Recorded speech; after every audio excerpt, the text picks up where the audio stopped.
Dr. Mustapha Barghouti is the president of the Palestinian National Initiative and a member of the Palestinian Parliament. He joins me now live from the West Bank city of Ramallah. Dr. Barghouti, it's good to see you. Thank you. Thank you for having me. So, just obviously all eyes are on Gaza right now and this Israeli military operation and where it goes. But, in the big picture, one of the biggest obstacles to peace between the Israelis and the Palestinians has always been that extremists on both sides have been able to determine how this conflict plays out. And it seems right now we're seeing that writ large. Absolutely. As you said, we've been living under the pressure of extremism here. You mentioned Hamas, but it's good to mention that Israel has been run by a very extreme government, including Smotrich, who declared that Palestinians should have no hope, no state, and they should either immigrate or accept a life of subjugation or die. This extremism, of course, led to this explosion, but the main root cause that has never been dealt with by several Israeli governments is the continuation of Israeli illegal occupation of Palestinian land. The fact that this occupation, which is 56 years old, the longest in modern history, has transformed into a system of apartheid that suppresses every Palestinian. Today, of course, the issue is not that Israel is attacking Hamas only. The Israeli airstrikes and the Israeli bombardment is attacking civilian Palestinian population in Gaza. They're dehumanizing Hamas, but in the process, they're dehumanizing all Palestinians.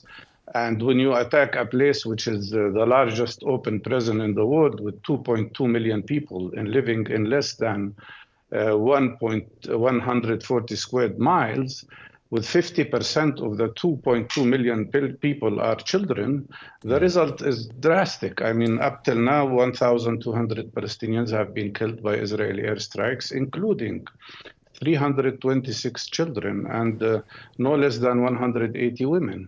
This will not lead to peace. The way out of this is to immediately have ceasefire, immediately de-escalate, immediately have exchange of prisoners so that those Israelis who are held in Gaza will come back home safe in exchange of releasing some Palestinian prisoners who have been in jail, some of whom have been in jail for 43 years. No one's talking a ceasefire at this point. No one's talking really seriously about a prisoner exchange at the moment.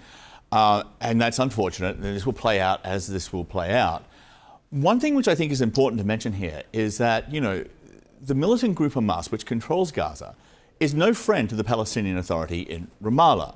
The Fatah political party of Mahmoud Abbas has often clashed with Hamas.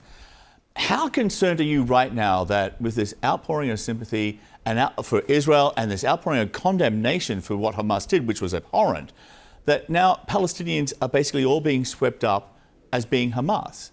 And your standing, which has many Palestinians have worked very hard, Hanan Ashwari, Saab Erekat, have worked incredibly difficult to establish Palestinians as a credible, viable alternative state, that's now being swept away by the brutality of the weekend.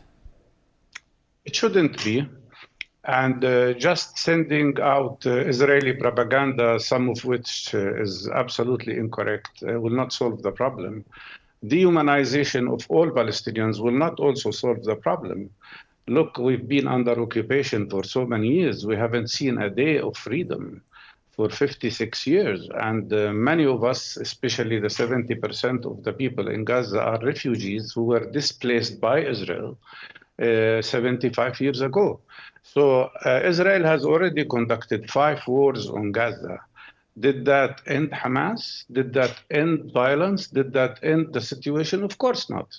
And when they are planning now a huge ground operation, they are engaging in something that is totally inhuman, unacceptable, even according to Guterres, the Secretary General of the United Nations, who said you cannot impose a total blockade on Gaza. Now Israel is preventing food, milk, water, electricity from the people of Gaza. I receive calls, I'm a medical doctor, and I receive calls every day from patients in Gaza who are about to die because they don't have access to kidney dialysis, and children in incubators who could die because there is no electricity. Besieging a whole population is not a solution. And striking on children and women by terrible airstrike is not a solution. And let me warn you, a very important, dangerous point here is what Israeli leaders are calling for, which is evicting the 2.2 million people in Gaza to Egypt, creating a very serious matter of ethnic cleansing one more time against the Palestinian people. This will not lead to peace. This will not lead to peace, even if the United States is fully supportive of Israel. The only thing that leads to a lasting peace will be a negotiated settlement. And so at yeah, the but moment, who blocked negotiations? Yeah. Who blocked negotiations all these years? It was Netanyahu. Netanyahu aggravated the Israeli public against Yitzhak Rabin because he signed a peace agreement with Palestinians. And Rabin was assassinated by an Israeli extremist. Then Netanyahu blocked all negotiations with Palestinians. I just want to sort of just finish up on maybe a positive note here, because the two-state solution has been on the back burner, then at the deep freeze, on life support. Now it seems almost a distant memory.